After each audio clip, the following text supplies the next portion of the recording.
မင်္ဂလာပါဒီနေ့ကကျွန်တော်အကျွေးကြီးတစ်စီးအကြောင်းကျွန်တော်လာမှာနောက်တစ်ခေါက်ရှင်းပြပေးပါမယ်ကျွန်တော်တရက်ကို message 3-400တော့ကျွန်တော်ပြန်ရတယ်ဗျ message 3-400ရဲ့မှာ၄ပုံတစ်ပုံလောက်ကကျွန်တော်မေးတဲ့အကျွေးကြီးကတန်ချနာဖိစက်လို့ခေါ်တဲ့ဗီဒီယိုပါပေါ့50ပြည့်အထိမ်းအမှတ်ပြတော့စင်မကောင်တဲ့အကျွေးကြီး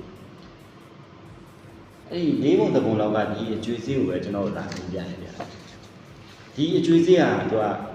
narrow quarter ring နဲ့ wide quarter ring ဆိုမှသူက2မျိုးရှိရ2မျိုးကိုသူကအစီအပေါင်း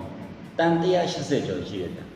တန်180ဆိုတော့ဒီထိုင်းနိုင်ငံရဲ့လူကြီးတောင်မှတန်40လောက်ပဲရှိရတယ်ဒီကျွေးစေးထုတ်တာတန်180ဆိုတော့ဒီတယောက်ကို4စီနှုံတော့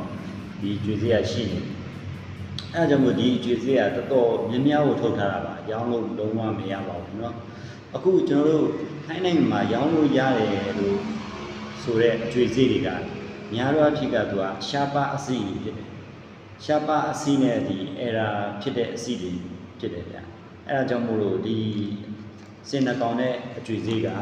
ဒီတိုင်းရိုးရိုးဆိုရင်တော့လုံးဝရောင်းလို့မရပါဘူးเนาะဒါပေမဲ့ရောင်းလို့ရတာက2မျိုးရှိပါတယ်ဘယ်လိုလဲဆိုတော့ဒီအကျွေးစေးကသူကခေါင်းပန်းအသက်ထုတ်ထားတာဖြစ်ပြီးမှခေါင်းပန်းစောက်ထုတ်တာမှမဟုတ်တစ်စောင်းဖြစ်နေပြီရောင်းလို့ရပါတယ်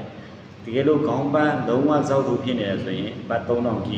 ပေးမှဝယ်ပါတယ်ဒီလိုရိုးရိုးဘာအရာမှမရှိရင်တော့ရောင်းလို့မရပါဘူးဒီစေးရထုတ်ထားတဲ့လူတွေတားများပါတယ်ပြီးတော့အဲ့ဒါကျွန်တော်နောက်တစ်ခုပြောမှာဗျလောဘကြီးကြတော့ကြီးလို့ရပါတယ်လူတိုင်းဆိုတာကလောဘရှိကြတာပဲဒါပေမဲ့ကိုရှိရနေကိုကလည်းများမရတဲ့အပြင်ကိုရှိရနေပြန်ပါသွားမဲ့ဥစ္စာမျိုးတွေကျွန်တော် message ပို့တဲ့လူတွေလည်းတော်တော်များများပြောကြပါတယ်အလိမ်ခံရတာပေါ့အကျွေးစေးပို့လိုက်လို့ရှိရင်ပကံမိုးပေးရမှာတို့ဘာဘိုးညာဘိုးတောင်းလို့ရှိရင်အဲ့ဒါကလူလိမ်ပါအကျွေးစေးကိုရောင်းဝယ်လုပ်တဲ့နေရာမှာအကျွေးစေးနဲ့သူဝယ်မဲ့ရောင်းမဲ့လူဒီနေ့ခုပဲလို့တာပါဘာပကံဘိုးဘာဆာရဲဆာရံဘိုးမှမလို့ပါဘူးအကယ်၍ဆာရဲဆာရံဘိုးတွေပါလေပတ်စံလွဲခိုင်းနေဆိုရင်အဲ့ဒါလူလိမ်ပါတကယ်ကြီးတို့အလိမ်မခံရအောင်ကျွန်တော်လာရင်မှပြောပြလို့ဖြစ်ပါတယ်အားလုံးအဆင်ပြေကြပါစေ